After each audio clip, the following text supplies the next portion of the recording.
Повторихме отново същите грешки, които допускаме вече 5 години поредни на мачовете тук на Лута. Ранен гол и после вече е много късно да се върне в матча.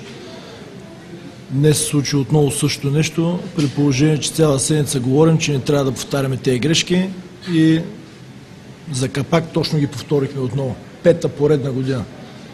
Но това е положението, с това разполагаме.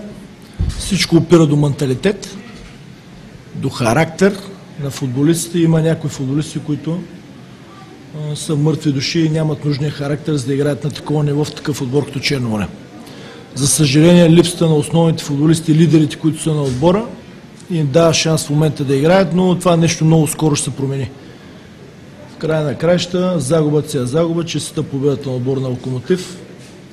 Първото време играха по-мотивирано, с по-голямо желание, свърших се работа. Второто по време успяха да задържат аванса си, опитахме всичко, вкарахме всички възможни нападатели. Накрая останахме с двама защитници, рискувахме всичко, дали ще загубиш 2-0 или 4-0 сета. Имахме ситуации, които ако бяхме върнали един гол, ще да се върнем в матча със сигурност, но не успяхме да вкараме и логично загубихме.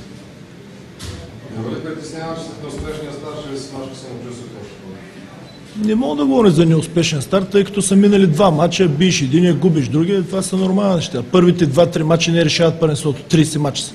Има много случаи, в които отбори тръгват много добре първите мачове, после зациклите и накрая се сриват.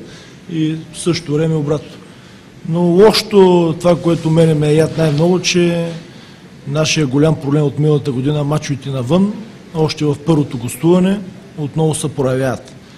При положение, че цяла подготовка нарочно играх 8 контроли само навън, на чужд терен, за да мога да се справим с този характер на футболисти, с този менталитет, но явно, че за това нещо ще ни трябва много по-дълго време. Позволете се да пуснете Жардел по начина, по който се подготвя, кога не ще го бъде? Много време, страшно много време му трябва. Последните 2 години не е играл достатъчно. Свали много килограми, но кондицията му не е задоволителна на този етап. Но в края на краища рискувахме всичко. Той е футболист, който от една ситуация може да вкара гола. Ние се нуждаехме от това нещо. Затова рискувахме, но на всички е ясно, че все още не е готов. Какви са целите за Черно море реалните с тази година? Поставяне на ръководство и така, както вие видите според качеството на отбора? На този въпрос след всеки мач отговарям и едно и също казвам.